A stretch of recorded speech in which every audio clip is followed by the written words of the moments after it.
வணக்கம். இன்றைய முக்கிய நிகழ்வுகள். டி நகர் போலீசார் நடத்திய அதிரடி வாகன சோதனை. கஞ்சா வைத்திருந்த 2 பேர் அதிரடி கைது. லாபத்தில் இயங்கிய பான்லேவை நஷ்டத்திற்கு கொண்டு வந்தது ஊழியர்கள்தான். முதலமைச்சர் ரங்கசாமி பரபரப்பு பேச்சு. வித்தியாசமான முறையில் ராணுவ வீரர்களுக்கு மரியாதை செலுத்திய அரசு கல்லூரி மாணவர். மர சிற்பங்களை கொண்டு ராணுவ வீரர்களை தத்ரூபமாக வடிவமைத்து மரியாதை. இலவச அரிசியுடன் கோதுமையும் விரைவில் வழங்கப்படும். முதலமைச்சர் ரங்கசாமி அறிவிப்பு. விளம்பர இடைவேளைக்கு பிறகு இனி விரிவான நிகழ்வுகள். புதுச்சேரியில் டி நகர் போலீசார் நடத்திய வாகன சோதனையில் கஞ்சா வைத்திருந்த ஒரு நபரை கைது செய்த போலீசார் தப்பியோடிய மற்றொரு நபரை தீவிரமாக தேடி வருகின்றனர். புதுச்சேரியில் கஞ்சா நடமாட்டத்தை கட்டுப்படுத்த புதுச்சேரி சட்டம் ஒழுங்கு காவல்துறையானது பல்வேறு நடவடிக்கைகளை எடுத்து வருகிறது. அதன்படி முதுநிலை காவல் கண்காணிப்பாளர் உத்தரவின் பெயரில் புதுச்சேரி டி நகர் காவல் நிலையத்திற்கு உட்பட்ட காமராஜ் சாலையில் பாக்குமுடையான்பட்டு பகுதியில் டி நகர் காவல் நிலைய ஆய்வாளர் பாலமுருகன், உதவி ஆய்வாளர் ரமேஷ், போக்குவரத்து காவல் ஆய்வாளர் சுரேஷ் பாபு, குற்றப்பிரிவு உதவி ஆய்வாளர் ராஜு மற்றும் போலீசார் தீவிர வாகன சோதனையில் ஈடுபட்டனர். அப்போது அந்த வழியாக வந்த யமஹா பைக்கை போலீசார் நிறுத்த முயன்றனர். ஆனால் அந்த பைக்கில் வந்த 2 நபர்கள் பைக்கை நிறுத்தாமல் வேகமாக சென்றனர். இதனால் சந்தேகம் அடைந்த போலீசார் அவர்களை துரத்தி ஒருவரை கைது செய்தனர். பின்னர் நடத்திய விசாரணையில் அவர் பெயர் ஜான் பீட்டர் என்பதும் தப்பி ஓடிய நபர் மதன்குமார் என்பதும் தெரிய வந்தது. மேலும் கைது செய்யப்பட்ட ஜான் பீட்டரிடம் நடத்திய சோதனையில் அவரிடம் இருந்து 800 கிராம் கஞ்சாவை பறிமுதல் செய்தனர். மேலும் அவரை கைது செய்த போலீசார் அவரிடம் இருந்து ஒரு செல்போன், அவர்கள் வந்த யமஹா மோட்டார் சைக்கிளையும் பறிமுதல் செய்தனர். பறிமுதல் செய்யப்பட்ட கஞ்சாவின் மதிப்பு மட்டும் 1 லட்சம் ரூபாய் ஆகும். இவர்கள் தொழிலதிபர்கள் மற்றும் கல்லூரி மாணவர்களுக்கு கஞ்சாவை விற்பனை செய்வதாக தெரிவித்தனர். பின்னர் கைது செய்யப்பட்ட ஜான் பீட்டரை போலீசார் சிறையில் அடைத்தனர். மேலும் தப்பி ஓடிய மதன்குமாரை போலீசார் தீவிரமாக தேடி வருகின்றனர். மேலும் இவர்களுக்கு கஞ்சாவை மொத்தமாக விற்பனை செய்த குரலரசன் என்பவரையும் போலீசார் கைது செய்தனர். லாபத்தில் இயங்கிய பான்லேவை நஷ்டத்திற்கு கொண்டு வந்தது ஊழியர்கள்தான். முதலமைச்சர் ரங்கசாமி பரபரப்பு பேச்சு. புதுச்சேரி குரும்பாப்பேட் பகுதியில் இயங்கி வரும் அரசு கூட்டுறவு நிறுவனமான பான்லே நிறுவனத்தில் குஜராத் கூட்டுறவு பால் விற்பனை இணையத்துடன் செய்து கொண்ட ஒரு நீண்டகால ஒப்பந்தத்தின் அடிப்படையில் அமுல் பிராண்ட் ஐஸ்கிரீம் உட்பட தற்போது தினமும் 10,000 லிட்டர் உற்பத்தி செய்து வழங்கப்பட்டு வருகிறது. இதனை 20,000 லிட்டராக அதிகரிக்கும் நோக்கிலும் கோன் ஐஸ்கிரீம் உற்பத்தியினை தொடங்கிடவும் விரைவாக கெட்டிப்படுத்தும் வசதியினை ஏற்படுத்தும் வகையிலும் 34 கோடியில் புதிய 20,000 லிட்டர் ஐஸ்கிரீம் உற்பத்தி கூடம் திட்ட மதிப்பீட்டில் நிறுவப்பட உள்ளது. இதற்கான அடிக்கல் நாட்டு விழா இன்று நடைபெற்றது. இதில் சிறப்பு விருந்தினராக முதலமைச்சர் ரங்கசாமி கலந்து கொண்டு 20,000 லிட்டர் ஐஸ்கிரீம் உற்பத்தி கூடம் அமைக்கும் பணியை அடிக்கல் நாட்டி தொடங்கி வைத்து சிறப்புரையாற்றினார். இதில் சட்டப்பேரவை தலைவர் செல்வம், ஆதிதிராவிடர் நலம் மற்றும் பழங்குடியினர் நலத்துறை அமைச்சர் சாய் ஜே சரவணகுமார், தேசிய பால்வள வாரியத்தின் தலைவர் மீனேஷ் ஜா, தலைமை செயலாளர் சரத் சௌகான், விவசாயிகள் மற்றும் பான்லே பணியாளர்கள் பலரும் கலந்து கொண்டனர். அப்போது விழாவில் பேசிய முதலமைச்சர் ரங்கசாமி, கறவை மாடுகள் வாங்கி பால் உற்பத்தியை பெருக்க இளைஞர்கள் முன் வர வேண்டும், படித்துவிட்டு வேலை இல்லாமல் சும்மா இருக்கிறோம் என்ற வார்த்தை இருக்கக்கூடாது என்றும், கறவை மாடுகளை வாங்கி வளர்த்து வருமானம் ஈட்ட வேண்டும் என்றும், 7,000 லிட்டர் கேட்கிறார்கள் என்றால் 2,000 லிட்டர் தான் கொடுப்பதாகவும், ஊழியர்கள் ஒத்துழைப்பு தான் முக்கியம் என்றார். பல கூட்டுறவு நிறுவனங்கள் நஷ்டத்தில் இயங்கி மூடப்பட்டுள்ளதாகவும், பான்லேவில் பாதி பேர் வேலை செய்வதாகவும், பாதி பேர் எங்கு சென்று இருக்கிறார்கள் என்று தெரியவில்லை என்றும், அதனை தான் கேள்விப்படுவதாகவும், பான்லேவை நன்கு வளர்த்து வைத்திருப்பதாகவும், தற்போது நஷ்டத்தில் கொண்டு வந்து வைத்துள்ளதாகவும், லாபத்தில் இருந்தால் ஊதிய உயர்வு, பணி நிரந்தரம் கிடைக்கும் என்றும், இதனை உணர்ந்து ஊழியர்கள் பணியாற்ற வேண்டும் என்றும், இன்னும் 6 மாதத்தில் 1000 பணியிடங்கள் நிரப்பப்படும் என்றும் கூறினார். ஆபரேஷன் சிந்தூரில் உயிரிழந்த ராணுவ வீரர்களுக்கு மரியாதை செலுத்தும் வகையில் ராணுவ வீரர்களின் துப்பாக்கி, தொப்பி மற்றும் ஷூ ஆகியவற்றிற்கு அவரது குடும்பத்தினர் அஞ்சலி செலுத்தும் மர சிற்பங்களை தத்ரூபமாக உருவாக்கி புதுச்சேரி அரசு கல்லூரி மாணவர் அசத்தியுள்ளார். புதுச்சேரியை அடுத்த சேலியமேடு கிராமத்தை சேர்ந்தவர் ஜெகதீஷ். புதுச்சேரி அரசு பாரதியார் பல்கலைக்கூடத்தில் நுண்கலை அறிவியல் பயின்று வருகிறார். இவர் பயன்படுத்தப்படாமல் தூக்கி எறியப்படும் மர பொருட்களை வைத்து பல்வேறு வடிவங்களில் விழிப்புணர்வு சிலைகள், வன விலங்குகள், பறவைகள், தேச தலைவர்களின் உருவ பொம்மைகள் மற்றும் மர சிற்பங்கள் உள்ளிட்ட பல்வேறு வகையான சிற்பங்களை உருவாக்கி அசத்தி வருகிறார். அந்த வகையில் இந்தியா பாகிஸ்தான் போரில் ஆபரேஷன் சிந்தூரின் போது உயிரிழந்த ராணுவ வீரருக்கு மரியாதை செலுத்தும் விதமாக பயன்படுத்தப்படாமல் தூக்கி எறியப்பட்ட தென்னை மர ஓலைகள், தென்னை மர நாறு, பனைமர பொருட்கள், பாக்கு மர தட்டுகள், மூங்கில், கம்பு மற்றும் சோளத்தட்டுகள், பிளாஸ்டிக் பொருட்கள், பஞ்சு வகைகள் உள்ளிட்ட வேஸ்ட் பொருட்களை கொண்டு ராணுவ வீரர்கள் பயன்படுத்தும் துப்பாக்கி, அவர்கள் அணிந்த தொப்பி மற்றும் ஷூ போன்றவைகளை உருவாக்கியும் போரின் போது உயிரிழந்த ராணுவ வீரர்களின் குடும்பத்தினர் அஞ்சலி செலுத்துவது போன்றும் ஜெகதீஷ் தத்ரூபமாக உருவாக்கி இருக்கிறார். இது பார்வையாளர்களை வெகுவாக கவர்ந்துள்ளது. புதுச்சேரி மரப்பாலத்தில் உள்ள நுண்கலை பயிற்சி மையத்தில் உருவாக்கிய ராணுவ வீரரின் படைப்பை ஏராளமான பொதுமக்கள் பார்த்து செல்கின்றனர். மேலும் சிலர் போட்டோ எடுத்தும் செல்ஃபி எடுத்தும் மகிழ்ந்தனர். மாணவர் ஜெகதீஷ் சேலியமேடு அரசு பள்ளியில் பயிலும் போது உமாபதி என்ற ஆசிரியரிடம் நுண்கலையை கற்றுக்கொண்டார். மேலும் பெட்ரோல் பங்க் ஊழியருக்கு பைக் வாங்கி கொடுத்து KPY சாம்பியன் பாலாவை ஊக்கப்படுத்தும் வகையில் மரப்பொருட்களால் பைக் செய்து பாலாவுக்கு வழங்கினார் என்பது குறிப்பிடத்தக்கது.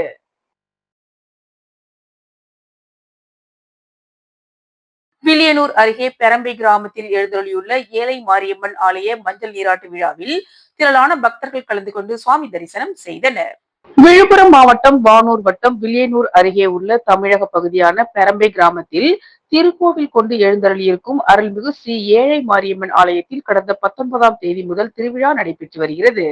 இதில் சுவாமிக்கு ஒவ்வொரு நாளும் அபிஷேக அலங்காரங்கள் செய்து தீபாராதனை காண்பிக்கப்பட்டு இரவு மின் அலங்காரத்துடன் ஏழை மாரியம்மன் சுவாமி வீதி உலா நடைபெற்றது. இதில் திரளான பொதுமக்கள் கலந்து கொண்டு சுவாமி தரிசனம் செய்தனர். மேலும் நேற்று இரவு மின் அலங்காரத்துடன் ஏழை மாரியம்மன் மஞ்சள் நீராட்டு விழா நடைபெற்றது. இதில் திரளான பக்தர்கள் கலந்து கொண்டு மஞ்சள் நீராட்டு விழாவில் பங்கு பெற்று சுவாமி தரிசனம் செய்தனர். இதில் ஊர் பொதுமக்கள், இளைஞர்கள் திரளானோர் கலந்து கொண்டனர்.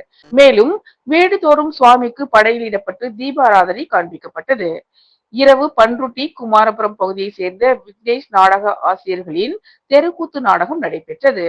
இதனை திரளான பொதுமக்கள் கலந்து கொண்டு விடிய விடிய தெருக்கூத்து நாடகத்தை கண்டுகளித்தனர். நிகழ்ச்சிக்கான ஏற்பாட்டினை பெரம்பை கிராமவாசிகள் வெகு சிறப்பான முறையில் செய்திருந்தனர். புதுச்சேரியில் பாஜக சார்பில் நடைபெற்ற தேச ஒற்றுமை பேரணியில் மானாட்டம், மயிலாட்டம், புலியாட்டம், சிலம்பாட்டத்துடன் மூவர்ண பலூன்களை பறக்கவிட்டு 100 மீட்டர் நீளத்தில் தேசிய கொடியை கையில் பிடித்தபடி சென்ற பேரணி பார்வையாளர்களை வெகுவாக கவர்ந்தது. பாகிஸ்தான் தீவிரவாதிகளால் காஷ்மீர் பகல்காம் தாக்குதலில் உயிரிழந்த பொதுமக்களுக்கு ஆபரேஷன் செந்தூர் மூலம் பதிலடி கொடுத்து தீவிரவாதிகளின் முகாம்களை அழித்த இந்திய ராணுவத்திற்கு நன்றி தெரிவிக்கும் வகையில் தேசிய ஒற்றுமையை வலியுறுத்தும் விதமாக ஆபரேஷன் செந்தூர் வெற்றி ஊர்வலம் புதுச்சேரி மணவெளி தொகுதி தவளக்குப்பத்தில் நடைபெற்றது. புதுச்சேரி சபாநாயகரும் தொகுதியின் சட்டமன்ற உறுப்பினருமான செல்வம் தலைமையில் புறப்பட்ட பேரணியை பாஜக தலைவர் செல்வ கணபதி தொடங்கி வைத்தார். பேரணியில் தப்பாட்டம், மானாட்டம், மயிலாட்டம், ஒயிலாட்டம், புலியாட்டம், சிலம்பாட்டத்துடன் மூவர்ண பலூன்களை பறக்கவிட்டு 100 மீட்டர் நீளம் உள்ள தேசிய கொடியை கையில் ஏந்தியபடி 3 கிலோமீட்டர் தூரத்திற்கு ஜெய்ஹிந்த் என்ற முழக்கத்துடன் பேரணியாக சென்றனர். இது பார்வையாளர்களை வெகுவாக கவர்ந்தது. கடலூர் சாலை தவளக்குப்பம் 4 முனை சந்திப்பில் புறப்பட்ட பேரணி நோனாங்குப்பம் படகு குழாம் அருகே முடிவடைந்தது. 3 கிலோமீட்டர் தூரத்திற்கு நடைபெற்ற தேச ஒற்றுமை பேரணியில் புதுச்சேரி மணவெளி தொகுதியை சேர்ந்த 100க்கும் மேற்பட்ட ஆண்கள், பெண்கள் கலந்து கொண்டு ஜெய்ஹிந்த் என்ற முழக்கத்துடன் மூவர்ண பலூன்களை கையில் பிடித்தபடி சென்றனர். பேரணியில் சட்டமன்ற உறுப்பினர்கள் ஜான்குமார், கல்யாணசுந்தரம், அசோக் பாபு உள்ளிட்ட நிர்வாகிகளும் திரளாக கலந்து கொண்டனர். புதுச்சேரியில் இலவச அரிசியுடன் கோதுமையும் விரைவில் வழங்கப்படும் என முதலமைச்சர் ரங்கசாமி தெரிவித்துள்ளார். புதுச்சேரி மாநிலத்தில் வறுமை கோட்டுக்கு கீழ் உள்ள அனைத்து குடும்ப அட்டைகளுக்கும் மாதந்தோறும் இலவச அரிசி ரேஷன் கடைகள் மூலமாக வழங்கப்பட்டு வருகிறது. அதன்படி சிகப்பு நிற குடும்ப அட்டை வைத்துள்ள பயனாளிகளுக்கு மாதந்தோறும் 20 கிலோ அரிசியும், மஞ்சள் நிற குடும்ப அட்டை வைத்துள்ள பயனாளிகளுக்கு மாதந்தோறும் 10 கிலோ இலவச அரிசியும் வழங்கப்பட்டு வருகிறது. இந்நிலையில் முதலமைச்சர் ரங்கசாமி கடந்த சட்டப்பேரவை கூட்டத்தொடரில் இலவச அரிசியுடன் சேர்த்து கோதுமையும் இலவசமாக வழங்கப்படும் என அறிவித்திருந்தார். ஆனால் இதுநாள் வரை வழங்கப்படவில்லை. இது குறித்து சட்டப்பேரவையில் முதலமைச்சரிடம் செய்தியாளர்கள் கேட்கும் போது அப்போது பேசிய முதலமைச்சர் ரங்கசாமி இலவச அரிசியுடன் கோதுமையும் வெகு விரைவில் வழங்கப்படும் என தெரிவித்துள்ளார். புதுச்சேரியில் நடைபெற்ற தேசிய டெங்கு விழிப்புணர்வு பேரணியை சுகாதாரத்துறை இயக்குனர் தொடங்கி வைத்தார். தேசிய டெங்கு தினத்தை முன்னிட்டு புதுச்சேரி சுகாதாரத்துறை சார்பில் புதுச்சேரி கடற்கரை காந்தி சிலை அருகில் இருந்து டெங்கு விழிப்புணர்வு பேரணி நடைபெற்றது. இந்த விழிப்புணர்வு பேரணியை சுகாதாரத்துறை இயக்குனர் தொடங்கி வைத்தார். இந்த பேரணியில் திரளானோர் கலந்து கொண்டு பேரணியாக சென்று பொதுமக்களிடையே டெங்கு குறித்த விழிப்புணர்வை ஏற்படுத்தினர். கடந்த 3 நாட்களாக புதுச்சேரியில் கொரோனா பாதிப்பு இல்லை என்றும், கொரோனா குறித்து அச்சம் கொள்ள வேண்டாம் எனவும் சுகாதாரத்துறை இயக்குனர் ரவிச்சந்திரன் பொதுமக்களுக்கு விளக்கம் அளித்துள்ளார். புதுச்சேரியில் செய்தியாளரிடம் பேசிய சுகாதாரத்துறை இயக்குனர் ரவிச்சந்திரன், கடந்த ஆண்டை விட டெங்கு நோய் பாதிப்பு புதுச்சேரியில் 20% குறைந்துள்ளதாகவும், டெங்கு நோயால் கடந்த ஆண்டு ஒருவர் கூட இறக்கவில்லை என்றார். மேலும் புதுச்சேரியில் ஏற்கனவே கொரோனாவால் பாதிக்கப்பட்ட 12 பேர் நலன் பெற்று திரும்பிவிட்டதாகவும், அதனால் புதுச்சேரியில் கொரோனா அச்சம் வேண்டாம் என்றும், போதிய முன் எச்சரிக்கை எடுக்கப்பட்டுள்ளதாகவும், முகக்கவசம் அவசியமில்லை எனவும் தெரிவித்தார். புதுச்சேரியில் லாபத்தில் இயங்கி வந்த பான்லேவை நஷ்டத்திற்கு கொண்டு வந்தது ஊழியர்கள்தான் என்றும், ஊழியர்கள் வேலை செய்யாததால் தான் மற்ற நிறுவனங்களும் மூடப்பட்டதா என முதலமைச்சர் ரங்கசாமி பேசியுள்ளார்.